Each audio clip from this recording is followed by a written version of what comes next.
Turn this audio up here. All right. Good deal. Duane's AA5KD and from good old Oklahoma City, Oklahoma. Go ahead, sir. All righty. Let me share a screen here real quick.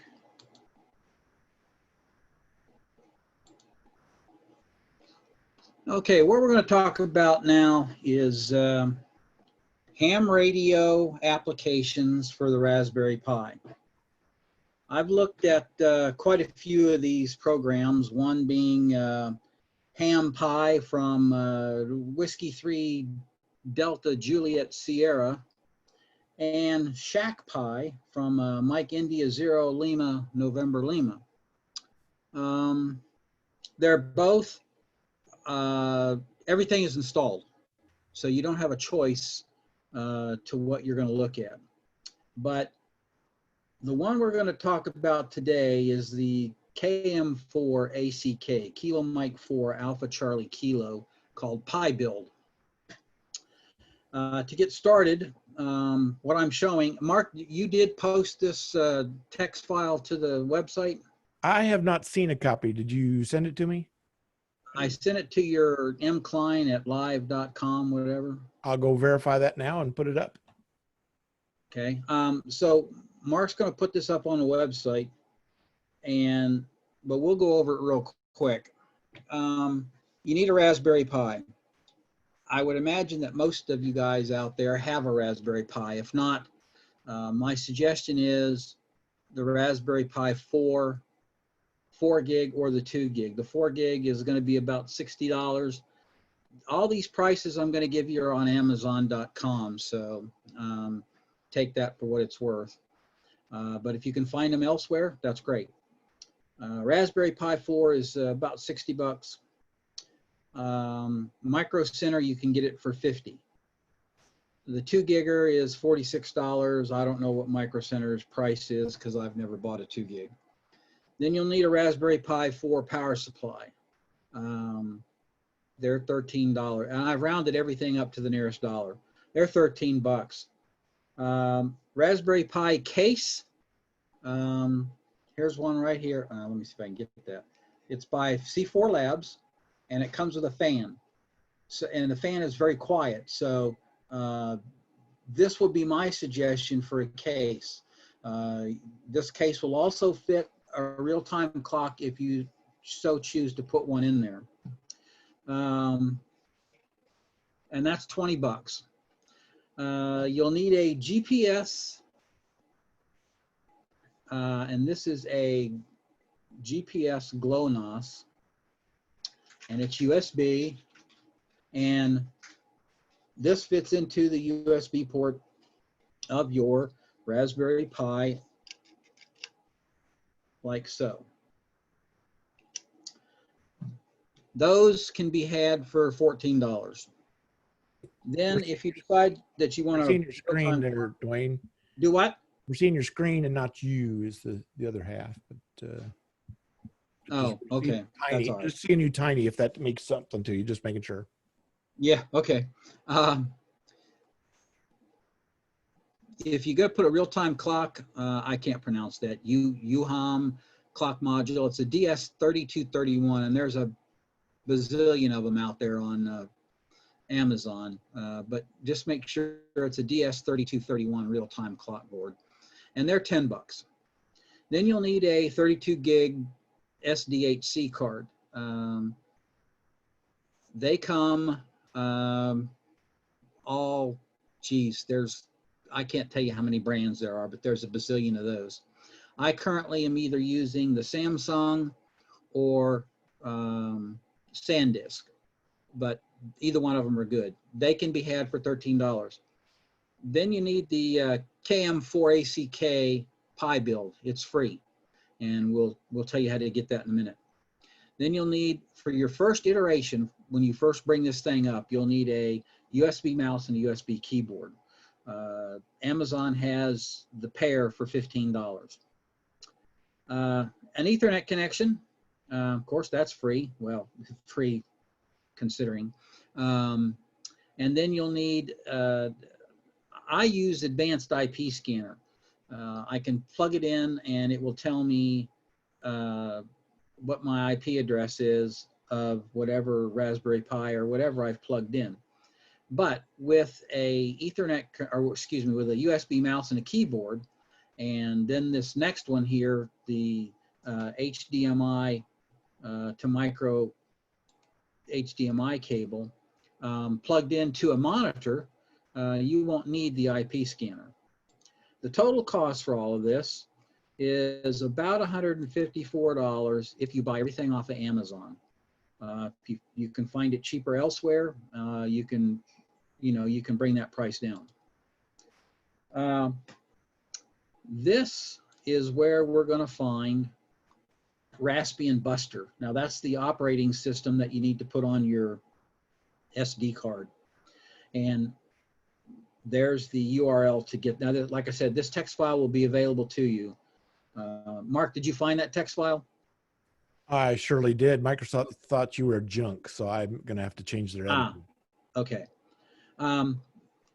Then in order to get that operating system on the SD card, you'll need a program that allows you to do that. Now, the one I've been using lately is the Balena Etcher. There are others.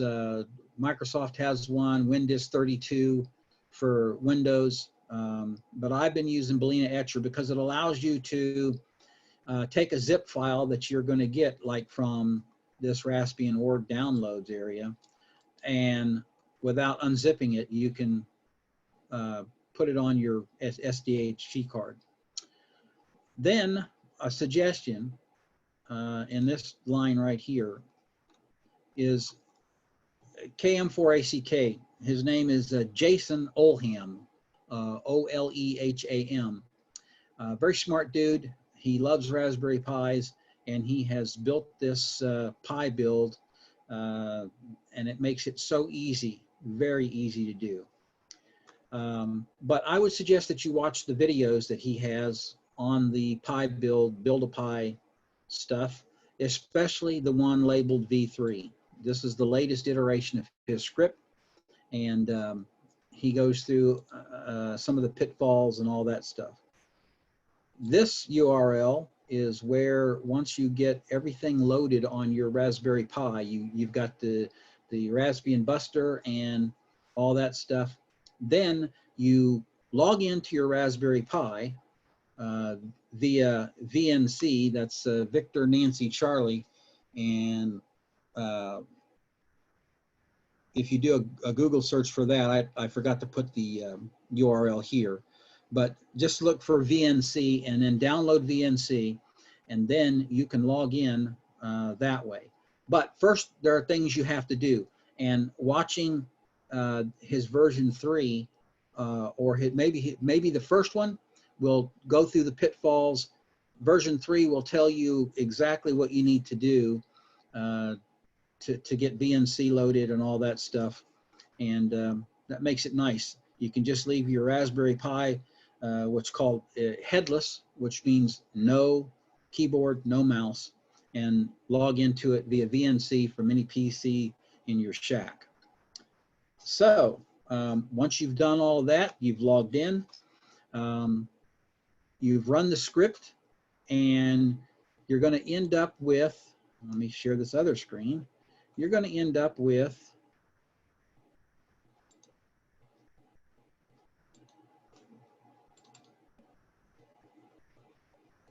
let's see.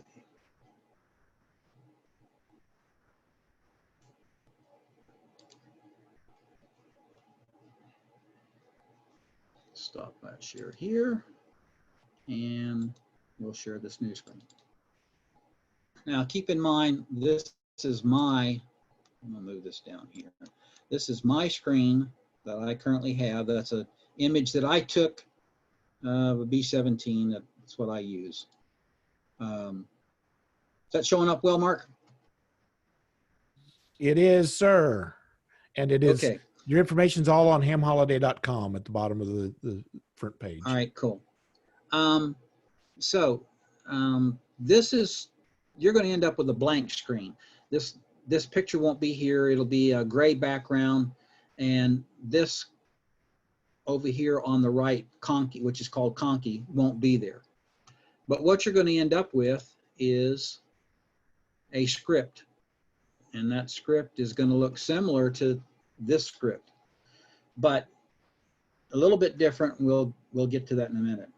So here is where the KM4ACK ham radio applications for Raspberry Pi differs from the other ones I've looked at. Here you can choose which programs you want to load on your PC. It's going to ask you for a call sign. Since I've already installed it on this one, it automatically puts it in there. But from here on, everything else is going to look like this. So here's your base apps. You've got HamLib, which is your rig control, which is something I install from the very beginning. Then you've got a hotspot generator. What this does is it creates, if it doesn't find a hotspot Wi-Fi, like in your house or your wherever, then it will create its own hotspot so that you'll be able to log into it. So you want to install that. You want to install HS Tools to manage that hotspot stuff. If you buy the GPS, you don't have to, but you'll need to install the GPS. RDOP, that is the HF transport mechanism for WinLink. Since WinMore has been deprecated, going away, RDOP or VARA, VARA-HF is the way to go. And he hasn't done anything lately to put the VARA-HF stuff in here, but I'm assuming he might. So install RDOP, install the RDOP GUI. If you're going to do APRS, you may want to install Direwolf. I don't. And if you're going to do any other digital mode, you may want to install AX25. Pulse is a sound server. Jason says that a lot of folks complained that they didn't like Pulse, so they didn't install it. So that's up to you. Click Next. And here is the FL Digi Suite. Install anything you like here. At a minimum, I installed FL Rig because you're going to need it when you do WinLink. Next screen. Here is all your ham apps. As you can see, we've got PAT. Now, PAT is radio email application. PAT is WinLink. It gets you into the WinLink system. And then PAT menu, which I have installed also, is a control for your PAT WinLink, and it has a lot of different applications that we will go over as soon as I get through with this. Chirp, I didn't install any of that stuff until I got to Conky. Conky is what you see here. This will be Conky, and it gives you, if you have a GPS installed, it gives you your grid square, the local and Zulu time, system, gives you uptime, temperature, graphs to show your CPU swap and hard drive usage. Then if you have a wireless connection, it'll give it here, and then your wired connection, and then radio tools. Anything that you have installed will be in green or working in green, and everything that's not turned on will be in red. So Conky is something you want to install. Of course, WSJTX for those of you that are interested in that, and JS8 call. I haven't loaded Exaster because I don't do APRS on this box. I do have it loaded on other boxes. But you've got the YACC, which is yet another APRS client. APRS messaging client is the Pi APRS. The PYQSO is logging software. CQR log is logging software. If you're going to do slow scan TV, you've got QSS TV. Grid Tracker. I installed Grid Tracker. It helps you to track grids, but only grids. In other words, if you need a state, it's not going to tell you that because it's going to tell you every grid in that state, but some of those grids overlap. So there's a downfall there. I did not install ham clock on this PC, but I have installed it on another, which I'll show you at the very end of the presentation. And then I didn't do any of the propagation prediction stuff for the KM4ACK emergency email server, which I have not used. The last screen are utilities, and dipole, if you want to get a dipole calculator. Call sign is a call sign lookup utility. The temperature converter, gparted, which is a disk utility for, you know, partitioning your disk. Then your real-time clock. If you bought a real-time clock, you can load this and it will take the time from the GPS, update the Raspberry Pi, and keep it that way. And then show log is a log viewer. Once you've done all that, you click this install update selected, and if you have any that were checked, it would install it. Now keep in mind, he says that if you click everything, the install, depending on which PC you bought, whether it's a 4 gig Raspberry Pi, Raspberry Pi 4 or a 3B Plus, 3B Plus is going to take longer than the 4. It'll take about 4 hours. So if you started at noon, go ahead and eat lunch, and probably you'll eat dinner too before it's all done. Okay, so it would install everything at this point, and then you would end up with a screen similar to this, except with the gray background. So here is Conky, and we already went over that.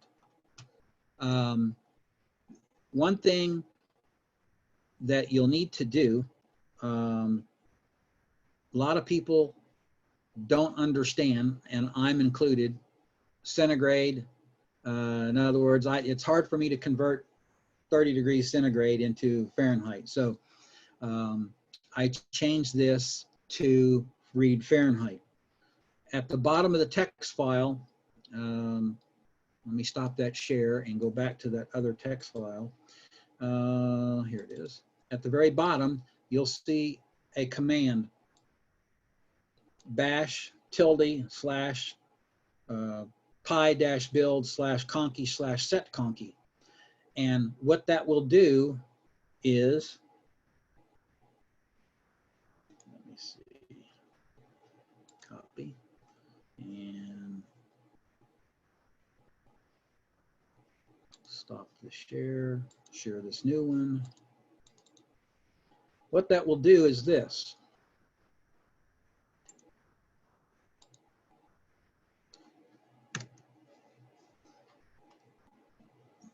Mark, can you see that? We can see, I can see it, and obviously people on phones might have trouble, but Yeah, okay. It's generally looking good. What it does is it will ask you for your call sign, and then it'll ask you for the Conky size. The size that I currently have set is Conky large, and down here, if you want centigrade or Fahrenheit, and then you click continue, it does its thing, Conky will restart, and now you will have Conky showing Fahrenheit instead of centigrade. So let's get into some of this stuff. We'll start first with running WSJTX. My radio is an ICOM 7300, and it's connected with one cable, one USB cable, to the Raspberry Pi. And it's loading here. Okay, it's now loaded. And I can test that by clicking the tune button, and my red transmit light on the 7300 turns on, so I know I'm connected via the radio. Here in a second, we're going to start to see call signs in this left side. And I know many of you probably are running WSJTX, but this is going to allow you to, specifically those who like to run portable or even QRP portable, this will allow you to do WSJTX digital sitting outside, you know, under a park bench or up on a mountaintop or whatever, just with your little Raspberry Pi. So as you can see, we're getting some good signals. Let's see. just to show you that it is working, and it does work on your Raspberry Pi. And by the way, the Raspberry Pi, if you look at the CPU, we're only sitting at 8, maybe 13% utilization. So it's the Raspberry Pi is not even breathing hard. And if you bought the Raspberry Pi case from C4 Labs with the fan in it, it will cool it down tremendously.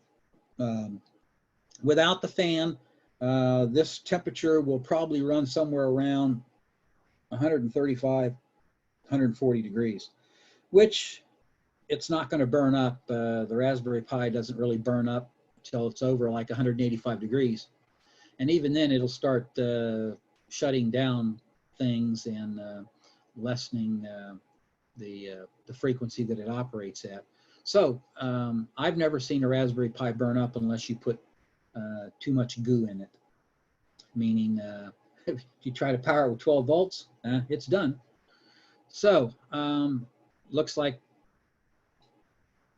we're not going to make a QSO with this guy. But bottom line is, this does work. And as you can see, it's the latest version of WSJTX 2.2.2. So, if you continue to do upgrade and update and upgrade, your Raspberry Pi will stay with the latest on all the software. All right, let's see. Now we're good on time. So Duane, yeah, you're good on time. Duane, I got a question just to make sure. This KM4 ACK build script, will that work on any Linux setup, or is it just Raspberry Pi, or is it certain distributions of Linux? I haven't tried it anything on other than a Raspberry Pi. Okay. I don't think Dave has either, because I know he's watching.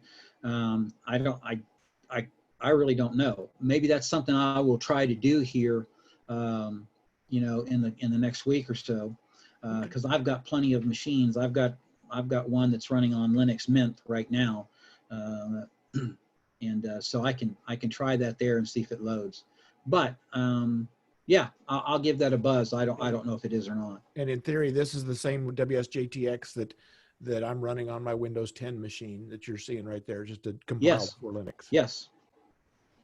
Yep. And by the way, when you check those boxes of what you want to install, it's all installed via source code from the source. So it's all going to be very current stuff that gets loaded. Let's see. No, that's not a good one. But anyway, WSJT X works very well. The only thing you're going to miss, for those of you that run it on a Windows box, if you run JT Alert, I run JT Alert all the time because it helps me to decide, okay, if I've worked a guy, it comes up in a different color. If he's, if he's doing a CQ, it comes up in green. And you can tell JT Alert, I want to know, I'm looking for a specific state on a specific band, and it will alert you that, if the sound comes on and says needed state, then you can go to that and boom, there he is, which is very helpful. You're not going to get that on the Raspberry Pi version. It hasn't been written yet. Now there are guys, they're supposedly a VK that's looking at writing similar. There is a script out there that will run, it's a Python script written by the W3DJS who wrote HamPi, but I can't get it to work. And it's supposed to take, because I use N3FJP as my logging software. It's supposed to take and read the values from the log function here on WSJTX on your Raspberry Pi and send it to your N3FJP log, whether it's on the same machine or whether it's on a remote computer. So if I get it to work, I'll let you know. But so far, I've been unable to get it to work. Okay, let's drop out of this, and let's do this. We'll go and run WinLink, which is PAT. And you need to run FLRig first. FLRig set up for my 7300. I can test that by clicking the PTT, and the PTT red light comes on. So now I can go back to the menu, ham radio, and run PAT menu. You're presented with a menu that looks like this. First thing you want to do is start the RDOT modem. The RDOT modem is the transport for WinLink, at least for this one. He has not included VARA yet, but I assume he may end up doing that. So we're going to start the modem. As you can see, that starts the modem. You get these boxes pop up. The modem has started. Now it's then going to pop up this WinLink kind of looking box. And what you need to do is, there are some things you need to do, like find a WinLink gateway. So search for a gateway. I want to look on 20 meters. So I'm going to say Echo Mike, which is the grid square that I'm in. So I want to find somebody that's in that particular grid square that I can talk to on 20 meters. So I'm going to search RDOT. It's going to come back with a list of stations that you might try to make a QSO with. So I'm going to pick one that I have only made a QSO with once. So I want to talk to AK4SK, and he's on 14102, which is the dial frequency. So I'm going to move this over, and I'm going to go here to action and connect. Winmore, no longer viable, so we're going to choose RDOT. And I'm going to punch in the call, which is Alpha Kilo 4 Sierra Kilo. And those of you that do WinLink regularly will recognize all this stuff. And the frequency that I want to go to is 14102. Radio only. Duane, let's just add that for those of you who don't know what WinLink is, it's amateur radio email. Is that right? Yeah, I neglected to say that. Amateur radio email, and it works very well. Slow sometimes, especially now with the bands being dead. The other night I tried to make a QSO on 20, couldn't do that, went to 40, and it took just about 10 minutes to transfer my request and get the file back. So, all right, so we're going to try to connect, and I know you can't see this. Maybe I can, maybe that's a little better. But you can see it's trying to connect to AK4SK on 20 meters. And I'm not seeing anything come back. So it may very well be that this is going to be terrible propagation. I may go to 40. So when this times out, I'll go to 40 and see if that's any better. But usually, if I don't make a QSO on 20, then I go to 40, and I can make it, but sometimes it's a little iffy. So, but bottom line is, I'm just trying to get you to see that these applications work, and they work well on this little Raspberry Pi. So, okay, we're unable to establish comms. So what I'm going to do is I'm going to go back to action. I'm going to go change the call sign to K0SI, K0 Sierra India, and the frequency is going to be 7102. 7102. And we're going to click connect. And down at the bottom, you see that it QS wide to 7102, and it's connecting, trying to connect to K0SI. And I do see him trying to come back to me, so let's see if it'll connect. And if you guys have any questions, by all means, oh, we're connected. If you guys have any questions about anything I've done so far, please, give them to Mark, and Mark will either try to answer it or pass it over to WD5G.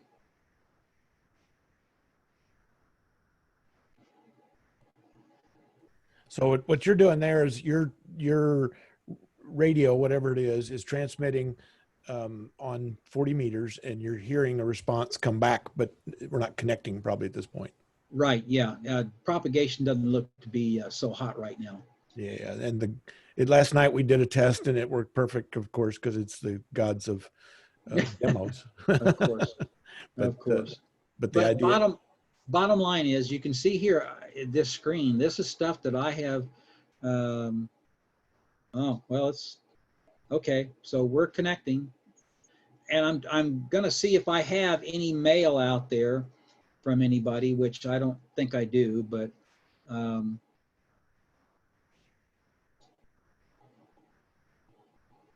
yeah, it's trying. But bottom line is, you can see all of these messages here that I received from WinLink. And here's one from Dave that he got my message, and I sent that to his Cox email address, and he replied back, and I logged into K0SI and it retrieved it, and so that's that response. So there's the message. I sent it to him, said this is a test. He sent it back to me, to my website, or to my email address, and this is his reply. So it works well, albeit maybe much slower than, if you're just going to do email to email via Cox email or whatever email you're using, but it does work well. We'll see if it's going to finish, but yeah, I've been using this, I guess for the last week. We used to run it before, and I dropped it because lost interest. But now, since KM4ACK has got this new Pi build, and it lets you install what you want to install. An example would be the Shack Pi, from the guy that's over in Britain. I'm getting something from Dave right now. So ham holiday tests. So that thing, you can't put it on a 32 gig card. So you got to buy a 64 gig card just to load the software. So it's pretty bloated. The other one you can fit on a 16 gig card, ham Pi, but it's like I said, it loads everything for you. So it's kind of bloated, but not as bloated as the other one. Not the looks fattest, like we're not the fattest kid around. No. It looks like we're getting accepting the email from K0SI, and we'll see if it gets it all. But you can see how slow it is. Just as an add-on, this is the kind of thing they were using from Puerto Rico. They were using some different modem protocols to get a little higher speed. But Vara HF will give you higher speeds on HF, and that's why it was developed. But so far, Jason has not put it in the Pi build. I don't know if it's if he just hasn't got around to it, or if it's a licensing thing, which I'm assuming that's the issue. So we'll just, I guess, wait and see. Looks like we're receiving 62% of Dave's email. So it looks like things are gonna happen. Okay, 100%. So now I should be receiving the email in the box. There it is, ham holiday test. And so it shows it was sent from his Windows PC. And so we just received that message across HF through WinLink. And those of you that are running WinLink already know all this, but those of you who haven't played with WinLink, KM4ACK offers the capability for you to get started in WinLink very easily. The hardest part about this whole thing is probably getting your radio connected to the Raspberry Pi. But with mine, the 7300, it's just one cable. So, okay, so it's disconnected us, and we have received the email. Now, I could reply to that. I'm not going to, but it shows you that, you know, Pat, which is the WinLink mailbox, works very well if you can get a connection. Okay, so let's, you got any questions yet, Mark? Yeah, the big question is, take a step back, and how did we connect the Raspberry Pi to a radio? You know, you just kind of hit that 7300 deal where you just plug something in, but kind of an overview quickly of what signals have to go back and forth between those. If you have a 7300 or like radio where you have a USB connection on the back, you just connect it that way to the Raspberry Pi. Those of you that have the older radios, you may need to buy a signal link or a similar type device that allows you to connect your radio to the Raspberry Pi, getting those digital signals across to USB. I have used the signal link, but for me, my 7300 makes it real simple. I don't know, Dave may want to chime in here.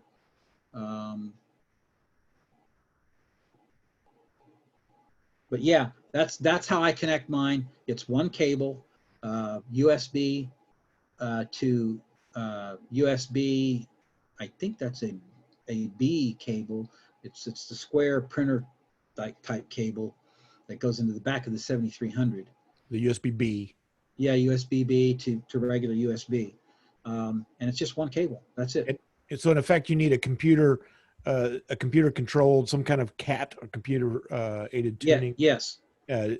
Enable, and then additionally, you need some kind of audio one way or the other. Yeah, let me get out of here and let's go to FL Digi. For those of us with old radios, like for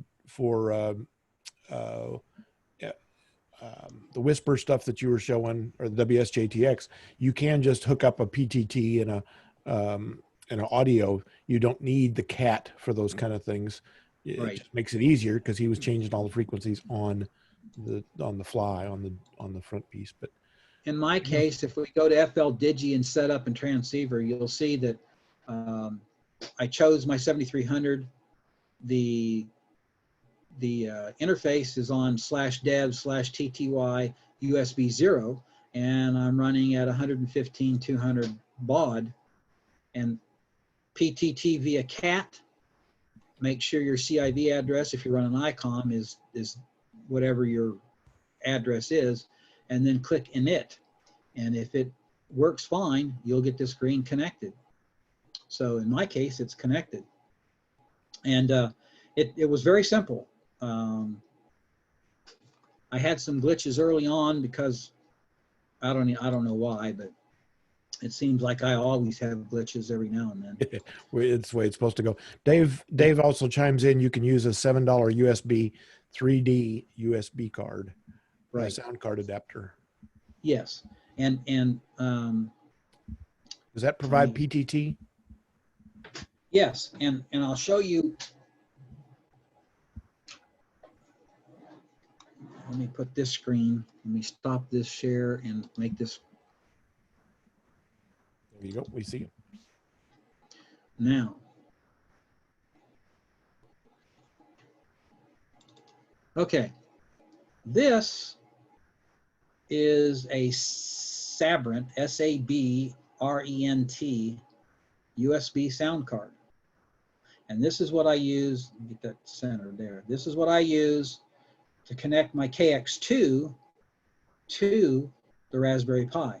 So this end goes to the Raspberry Pi, and these two cables connect to the KX2. And then I have another cable that runs the CAT control that connects USB. So for those of you that haven't seen it, this is my See if I can get the camera pointed down. This is my portable setup. I can put this in a briefcase, and this is a battery, 12 volts. This is the Raspberry Pi that's running the KM4ACK software. This is a down converter. It takes 12 volts in and puts 5 volts out so that you can run the Raspberry Pi. So it has two different places. I can take 12 volts and run it to the Raspberry Pi, and then 5 volts, or excuse me, 12 volts to the KX2, which would normally sit right here, and a little distribution box for USB or Anderson power poles. But this is what I've used. Matter of fact, I showed this at the SCARS Club meeting, and I showed it at Okapa's Club meeting also.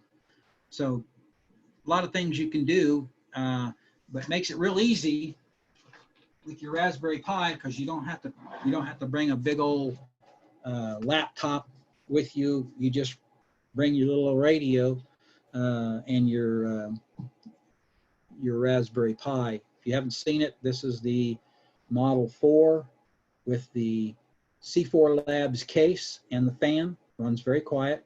It has 2 USB 2.0 ports and 2 USB 3.0 ports and a gigabit Ethernet port. And then on this side, you have the power, which is USB-C, 2 micro USB ports, and an audio port. Very nice, very compact, a little bit bigger than a pack of cigarettes, but it works very well. We got any more questions before I go on to ham clock? No, the only one I have is just to make it clear, when you're sitting on that park bench with all of this stuff, you're connecting to the Raspberry Pi via probably a laptop that has VNC or virtual network connection. You're not carrying a monitor that you plug into, No, or a keyboard that you plug into that Pi. I use my iPad. Oh, there you go. iPad works well because it will run VNC also. So yeah, and we've done that before. I've tested it with my iPad. It works great.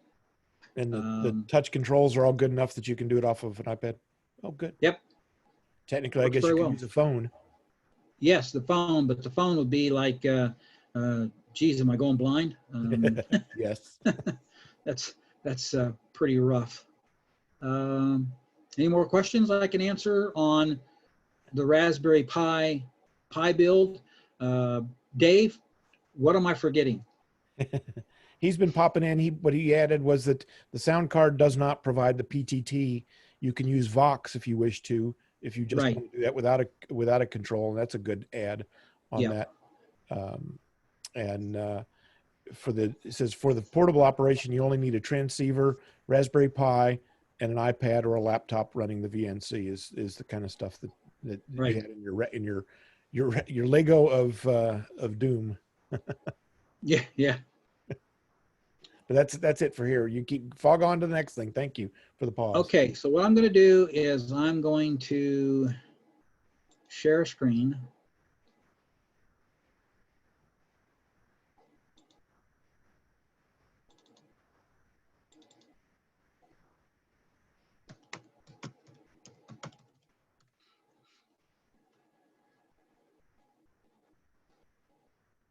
Stop sharing that one and share this one. Can you see that, Mark? I can now. Okay, this is ham clock. This is part of the KM4ACK distribution. It's pretty slick. There is a version that runs on Windows, but it's not. Mark looked at it last night. It's not quite as spiffy. This one is really good. So if we click in the box where my call sign is, you can see you can change the color that you're looking at. If you click in the box that's got the 10.0, that's actually the sunspot number for today.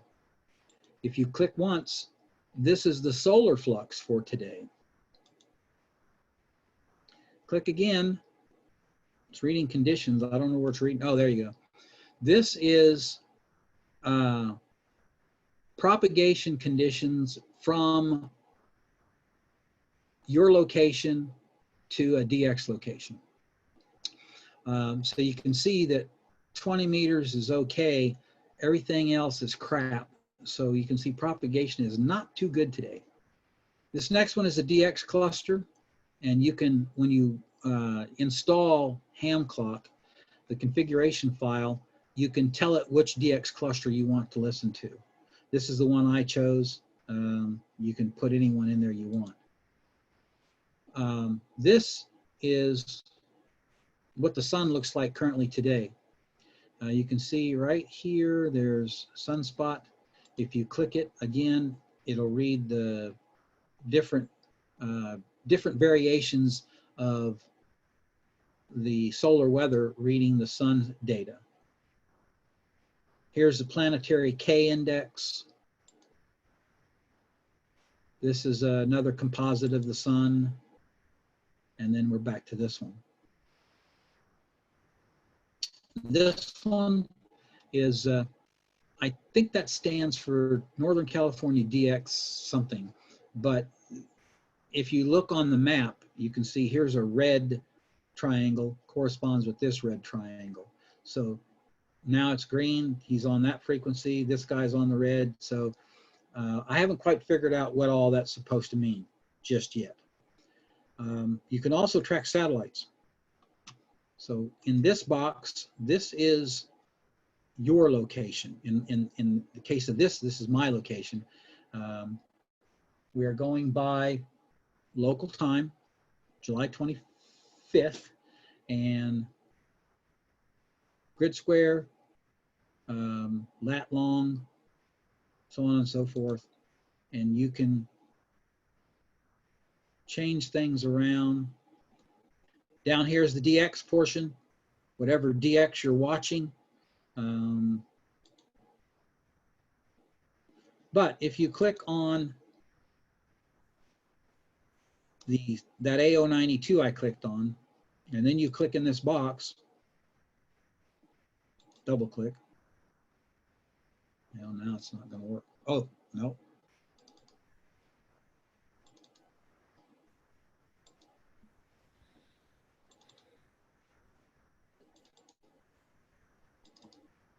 Well, it worked last night, didn't it, Mark? Yeah, it did. But maybe it's because it's too far out. I don't know. Let me see if it should show you a.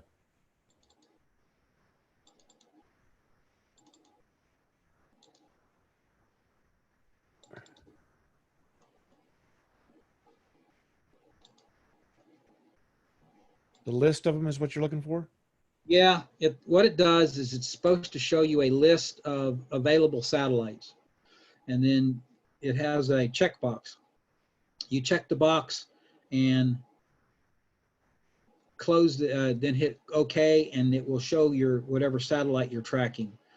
So in this case, I'm watching A092, and it's going to show up via that line in about 8 minutes. That NCDXF is Northern California DX Foundation is the F. Okay. I knew it was Northern California DX something, but I didn't know what the F stood for. And they run 18 beacons, so I'm going to guess those are the beacons. Those may be the beacon stations, yeah. And I'm guessing those are frequencies. Would clicking on those? There you go. What'd you do? There I am. I don't know. I just kept double clicking until maybe it got mad at me and said, okay. Here's all the satellites that are available to watch. So if they're listed in red, that means they are visible at my location now. In green means in less than 10 minutes. So if we click on RS-44 and click OK, now I'm going to be watching RS-44, and there it is. And you can see this is the capture circle. So you can see that I should be able to talk to RS-44 right now. So all the satellite guys just ran out of the house. Yeah, really, with their little HTs. Oh my goodness. But up in here and just below my call sign, you'll see where it shows the IP address of my Wi-Fi connection and so on and so forth. It shows in UTC. You can lock the screen by pressing this button so that you can't do anything to the screen. Here's RSS feeds. But it's pretty slick little application to run. I plan on running it on a Raspberry Pi by itself separately. And wow, it looks like 6 meters is maybe open. Wow, I'll have to go look at that. I plan on running on a separate Raspberry Pi. Matter of fact, the Raspberry Pi I showed you earlier in the C4 Labs case, this one, is where I'm going to run it. And I'm going to attach it to the back of my TV screen, which is also a HDMI monitor.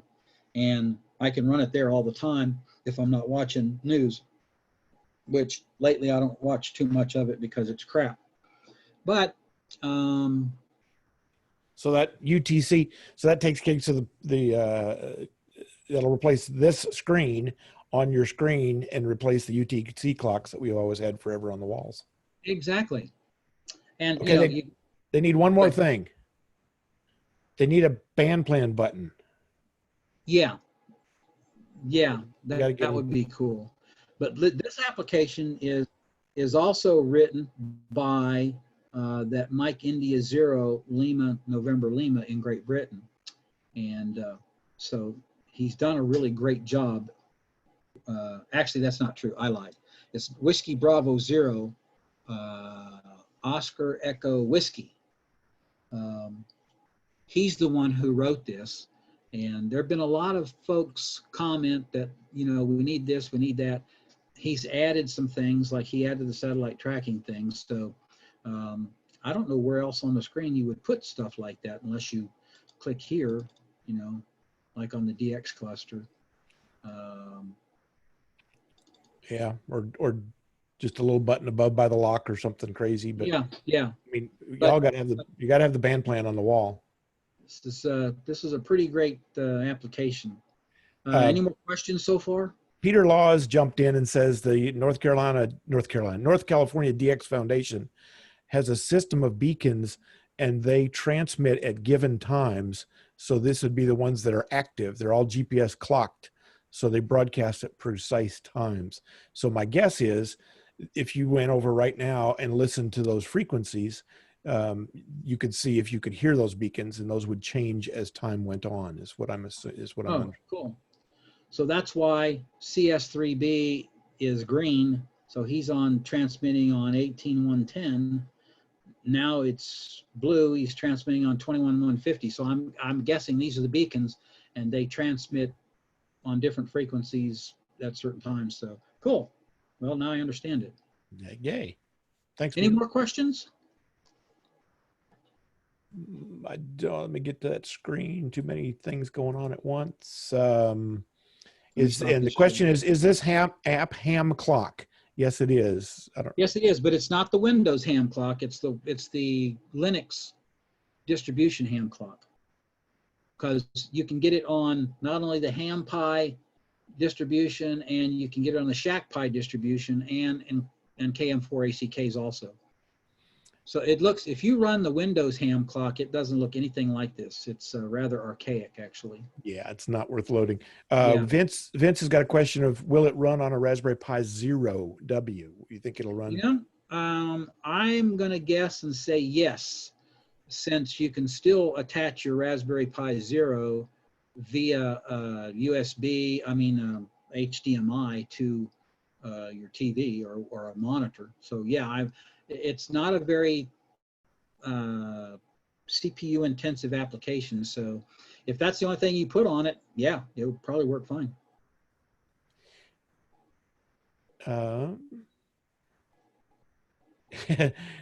Richard Adkins says he just completed a lot of what he just was taught. Who should he send his first WinLink email to? Well, you can send it to me. Send it to DANGLES1 @cox.net. There you go. dangles1 @cox.net. Yep. There you go.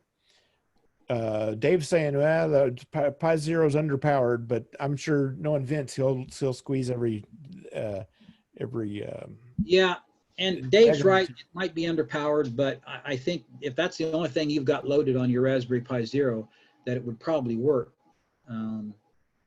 But like I said, I haven't done it. I guess I can try that, today, tomorrow, whatever, and report back, and we'll see what happens. There you go. The cool thing was with that little script, you can just load stuff in. I looked at that KM4 ACK script, and it's all titled Pi build. It's not titled Linux build. So right. I'm going to say they're optimized for Pi. If it works, I'm sure it is. Yeah. But I will run it on. I've got a little computer that I bought from Claremore several years ago. Dave bought one.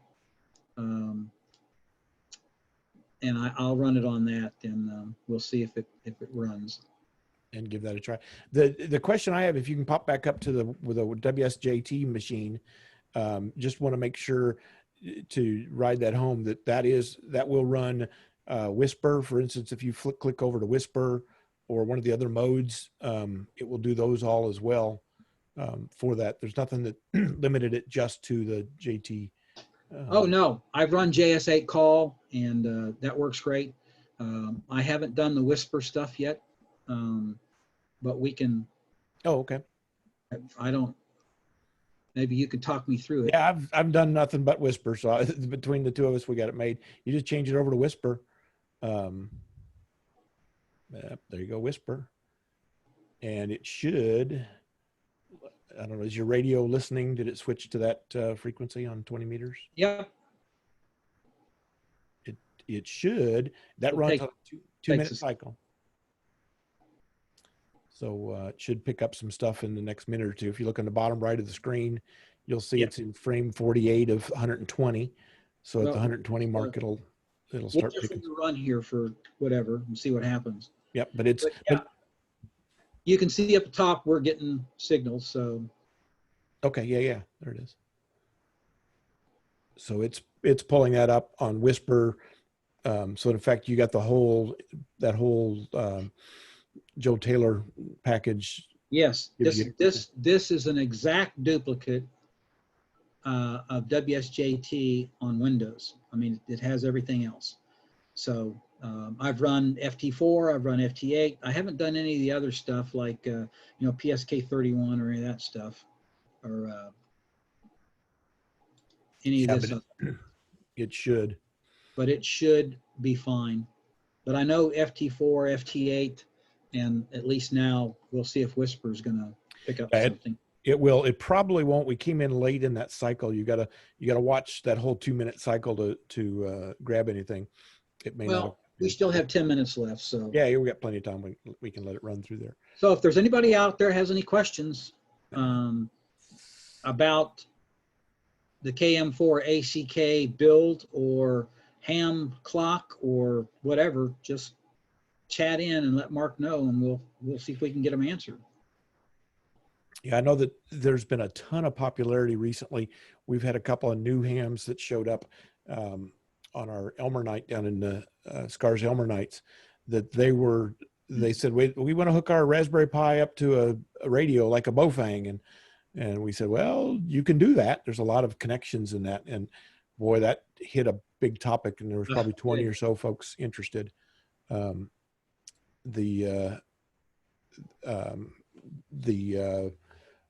folks down in Norman are intending to do some kind of Raspberry Pi / digital net on one of the repeaters. So we'll see how that comes forward in the next coming weeks.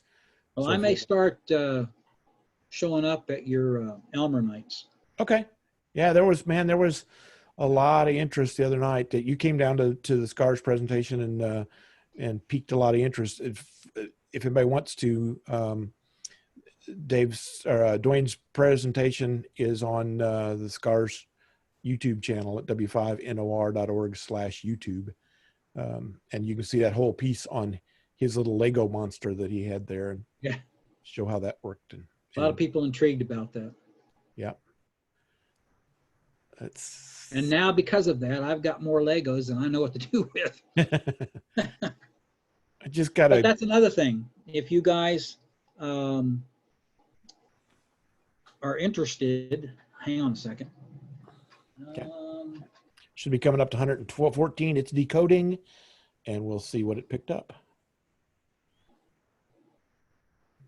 Nothing. I don't see any signal. I don't see any signals in that band, so I don't see anything that it could have picked up. But the idea is it will work as a normal whisper. I run actually that same whisper kind of thing. Well, from my desktop machine here at the office to pick. Oh, there you go. Yeah. My desktop machine, I can pick up SDR machines and pull this audio off. What's this telling me? Oh, okay. It's telling you that at 1850 UTC, so that's time, and these run on 2-minute cycles. So it'll be 50, 52, 54, 56. So this came in at 1850. It shows a minus 21 dB. So you heard this top guy, N9W Victor Mike. You heard him at minus 21 dB signal. Drift, this is a measure of frequency drift. This is the exact frequency, 14.097057 is what it heard on it. Grid square, this guy's at Echo November 70. And if you scoot, I'm trying to click the move that window over a little bit to the right. It'll give you this window? Yeah, make it a little wider. Make it a little wider. I'm trying to do it here and it's not doing it. There we go.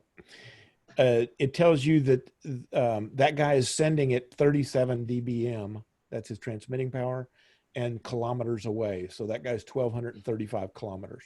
So if you're trying to figure out propagation, you can see where your signals are going pretty easily. So in your case, you got KI5CIA, which is 600 miles away, one a close one, and then some 1,200 miles. So it looks like 1,200 mile range is where the sweet spot is for 20 meters right now. But that will go ad infinitum. Those are just people that are transmitting, and it should decode now in here and give us the signals. Another 2 minutes have gone by. So there's another one at 1852 that we heard, KG7SCU. Okay. Typically, those guys run on 20% time, so they'll run once every 10 minutes is what they usually run. Okay, so we done here? Yep. All right, hang on. Stop the share. The balloons that are up and around in the world will transmit on whisper, so you can catch the balloons as they go over too. For those of you who don't want to buy a Raspberry Pi case, if you're into Legos, this is a Lego built case for a Raspberry Pi 3B Plus. Matter of fact, this is the one I use on my portable little digital cable or case, and I've got the Legos that provide air, and then it's open on both ends, as you can see, and back. So it's got plenty of air. It is, the 3Bs don't get that hot, so they work pretty good. The 4, you're going to need a fan with the 4 because being in the enclosed area like that, it gets pretty warm. But like I said, I've never seen a Raspberry Pi get over 150 degrees, so I've never seen one burn up because of heat. I've seen them burn up when you put too much voltage into it, but because I've done that. Smoke. But question about, anyway, you know anything about the ICOM CI-V interface? One of the older interfaces that. I used to run one with my 706 Mark II-G, and it pretty much just does well, Dave can probably answer it a little bit better. Okay, we'll see if he's got something going there. Yeah, the comments are coming out. The technology that's available is just mind-boggling. And, you know, here we are watching your screens, using your radios on signals that are going all the way across the country and the world or wherever they're going. And like a TV studio in a box for no cost on any of that. So it's crazy. Yeah, it's pretty cool. Crazy. I mean, to think, you know, originally, 30 some odd years ago when I got into amateur radio, actually it's been more than that, but I had a novice license in 74 back when it was 1 year and that was it. And I never upgraded. And then in 85, I got my technician again, and then rest is history. But I originally only wanted to get, I used to work on base at the 3rd Mob, and every month we would have a training, not training, well, actually it's a training session. We call it mobility school, to teach them how to live in tents, drive the green trucks, and those kind of things. And originally, I only wanted it so I could get into the repeater phone patch so I could talk to my wife every night. That was it. Now look at me. Good gravy. I got more Raspberry Pis than a guy should be legally have to own. I appreciate that. Really do. To teach them how to live in tents, drive the green trucks, and those kind of things. Well, hey, Michelle. There's Michelle coming in. Good deal. Okay. Good deal. Hey, I appreciate your efforts, sir. Thank you very kindly. You're welcome.